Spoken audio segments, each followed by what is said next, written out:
Hi, Kichus കിച്ചണിലേക്ക് എല്ലാവർക്കും സ്വാഗതം. ഇതെന്താണെന്ന് മനസ്സിലായോ? ഇതാണ് അടമാങ്ങ. അടമാങ്ങ ഞാൻ ഇന്ന് അച്ചാറിടാൻ പോവുക. ഈ വീഡിയോ കാണുന്നവർ ദയവായി എനിക്ക് ലൈക്ക് സബ്സ്ക്രൈബ് തരിക. ഒരു ചട്ടി എടുത്ത് അതിലേക്ക് എണ്ണ ഒഴിച്ച് എണ്ണ നന്നായി ചൂടായി വരുമ്പോൾ 1 ടേബിൾ സ്പൂൺ കടുക് ഇടുക. കടുക് നന്നായി പൊട്ടി വരുമ്പോൾ അരിഞ്ഞു വെച്ചിരിക്കുന്ന ഇഞ്ചി, വെളുത്തുള്ളി എന്നിവ അതിലേക്ക് ആഡ് ചെയ്ത് നന്നായി ഒന്ന് ഇളക്കിയതിന് ശേഷം ഇതിലേക്ക് അരിഞ്ഞു വെച്ചിരിക്കുന്ന പച്ചമുളക് ആഡ് ചെയ്യാം. പച്ചമുളക് ആഡ് ചെയ്ത് നന്നായി ഒന്ന് ഇളക്കുക. ഇളക്കുമ്പോഴത്തേക്ക് ഇത് നല്ല എണ്ണ പതഞ്ഞു വന്നിട്ടുണ്ട്. ഈ പദം മാറുമ്പോഴത്തേക്ക് ഈ ഇഞ്ചി വെളുത്തുള്ളിയൊക്കെ നന്നായി മൂത്തെന്ന് മനസ്സിലാവും.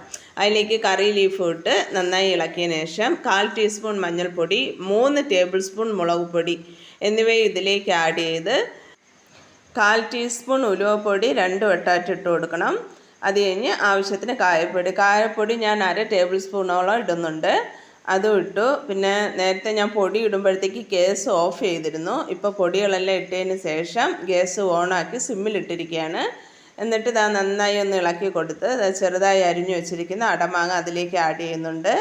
ഞാൻ ഇതിലേക്ക് ഉപ്പ് ഇതുവരെ ചേർത്തില്ല. ഉപ്പ് ഞാൻ ചേർക്കുന്നില്ല, കാരണം അടമാങ്ങയിൽ നല്ല ഉപ്പുണ്ട്. ഉപ്പും പുളിയൊക്കെ നല്ലതുപോലെ അടമാങ്ങയിലുണ്ട്. അത് കഴിഞ്ഞ് ഞാനിങ്ങനെ കുറച്ച് നേരം വച്ചേക്കാണ്. അച്ചാർ ഇരിക്കുകയാണ് അതിൻ്റെ ടേസ്റ്റ് കൂടുന്നത്. അപ്പോൾ കുറച്ച് കഴിഞ്ഞ് നോക്കാം. അടമാങ്ങ ഈ കൂട്ടിൽ ഉപ്പ് ഇറങ്ങിയിട്ടില്ലെങ്കിൽ ഞാൻ ഉപ്പിടാം. ഗ്യാസ് ഓഫ് ചെയ്ത് വെച്ചിട്ടുണ്ട്. ഞാൻ അടച്ചു വയ്ക്കുന്നു. കുറേ കഴിഞ്ഞ് തുറന്ന് നോക്കി, ഞാൻ ടേസ്റ്റ് നോക്കി. അപ്പോൾ ഉപ്പും പുളിയും എല്ലാം കൂട്ടിലിറങ്ങി നല്ല പെരട്ടിയ രീതിയിലൊരു അടമാങ്ങ എനിക്കിവിടെ കിട്ടിയിട്ടുണ്ട്. അതുകൊണ്ട് ഞാൻ ഇതിലേക്ക് ഉപ്പ് ആഡ് ചെയ്യുന്നില്ല. നിങ്ങൾ ഉപ്പ് ആവശ്യാനുസരണം ആഡ് ചെയ്യുക. ഇവിടെ അടമാങ്ങ അച്ചാർ റെഡിയാണ്. എല്ലാവരും ചെയ്തു നോക്കുക. ചെയ്തു നോക്കി അഭിപ്രായങ്ങൾ കമൻറ്റായി അറിയിക്കുക. ഇപ്പോൾ മാങ്ങ സീസണാണ്, മഴയും തുടങ്ങിയില്ലേ. ഓക്കെ, അടമാങ്ങ വീട്ടിലുള്ളവർ ചെയ്തു നോക്കൂ.